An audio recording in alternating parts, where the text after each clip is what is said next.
Hi everyone, it's Michelle here from Older Women Rock.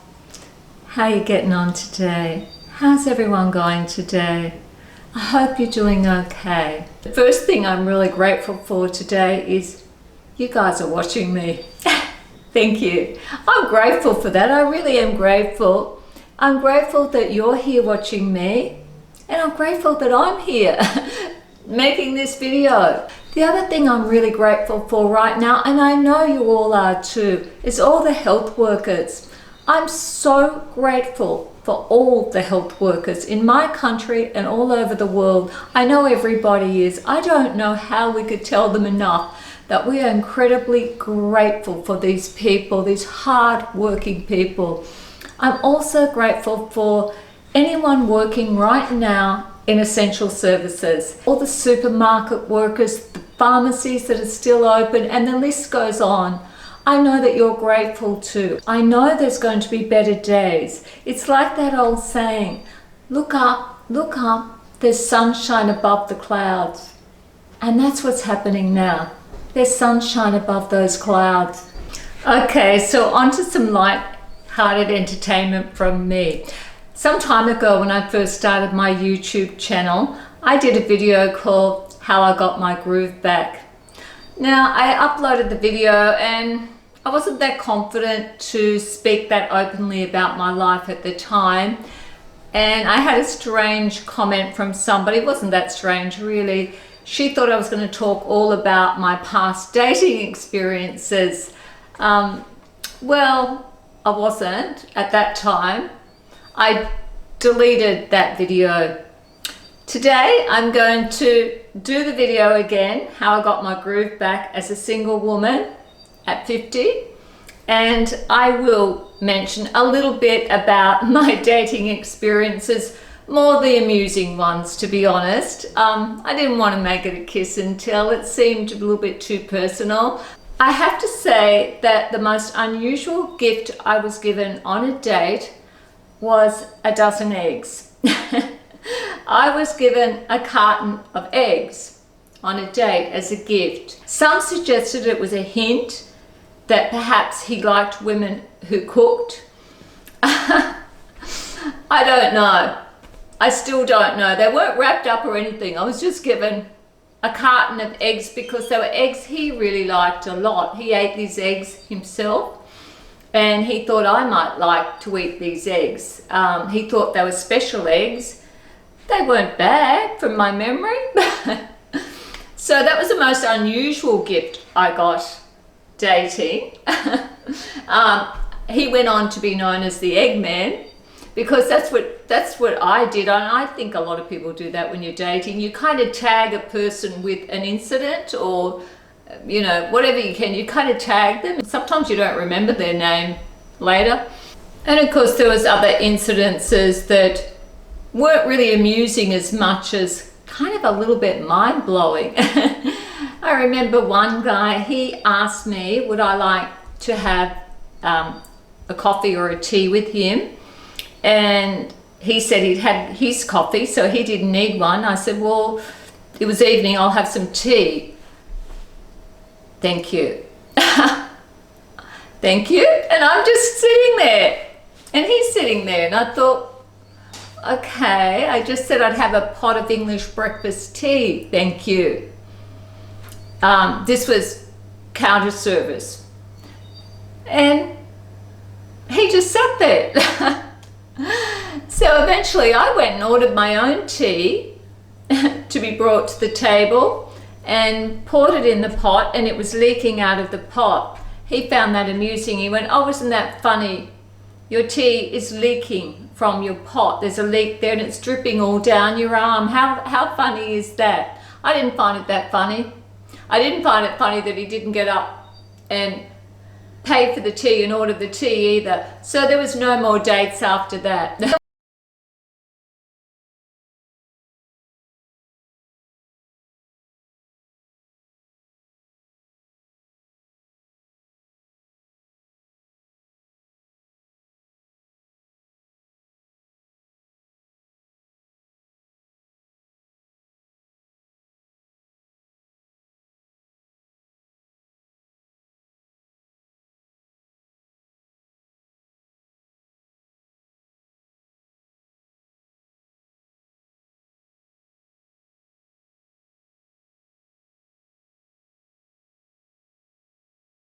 There was a guy, oh, the pie. We eat a lot of pies in Australia. I don't know if everybody knows what they are, but we have pie shops.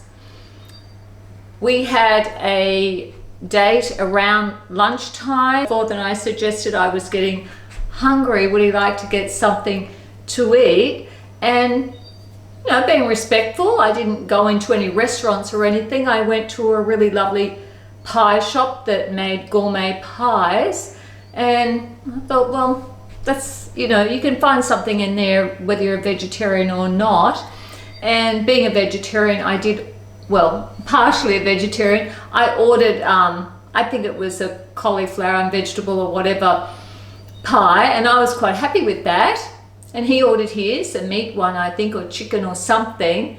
And he insisted, this was just a little takeaway pie shop.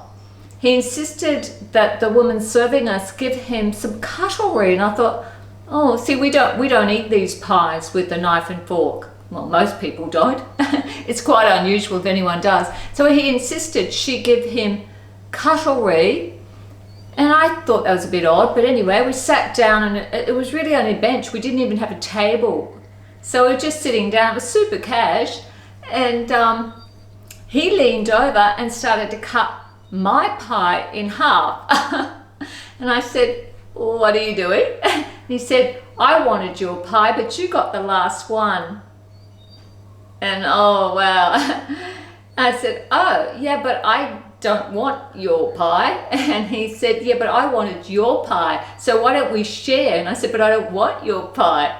Okay, we didn't keep arguing. I let him have half my pie, but suffice to say, there was no more dates with that one either. So he became the pie guy.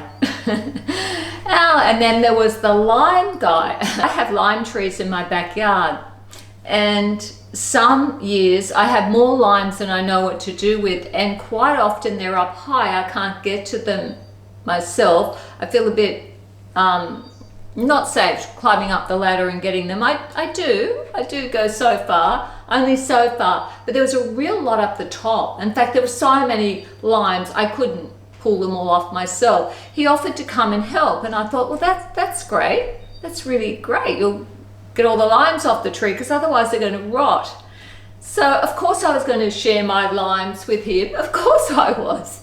So we brought them inside, and he went to my cupboard and got out a bag. And I said, what are you doing? What's up? And he said, oh, I was going to get my share of the limes. And I said, okay. I mean, mind you, I was going to do that anyway, but he proceeded to gather them up, and he took half my limes. At this time, limes were selling for $1 each at the supermarket, so they weren't cheap. He walked out the door with, I can't remember now, I think 60, 70, 80 limes. In fact, he had to get another bag for me. He walked out with bagfuls of my limes. He didn't even ask. Of course I was going to give him some.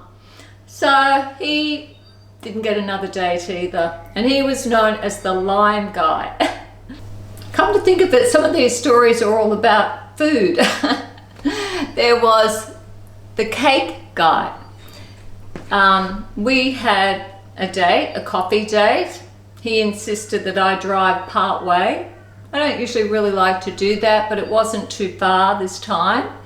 So I met him part way, and we went for coffee, and he brought the coffee back, and he plonked down a piece of cake on the table, one piece of cake. He said, I bought myself a piece of cake. If you want to, you can have a bite or two of my cake. I don't want to touch his cake.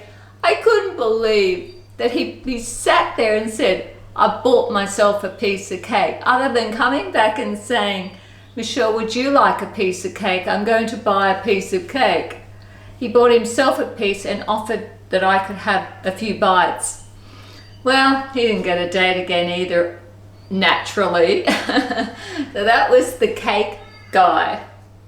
Oh, look, I've no doubt I've forgotten most of this, you know, because I didn't do a huge amount of dating, but over years and years, I'd kind of stop and start.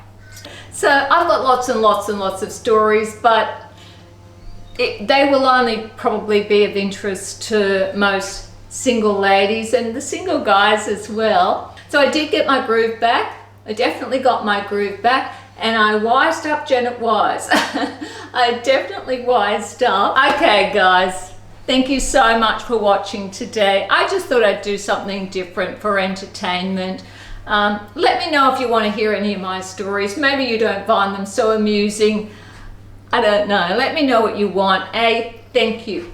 Thank you for watching. Thank you, and please stay safe out there. Everybody stay safe. I'm thinking about you. I truly am thinking about you. You're in my thoughts. You're in my heart. Stay safe and see you soon. Bye-bye now.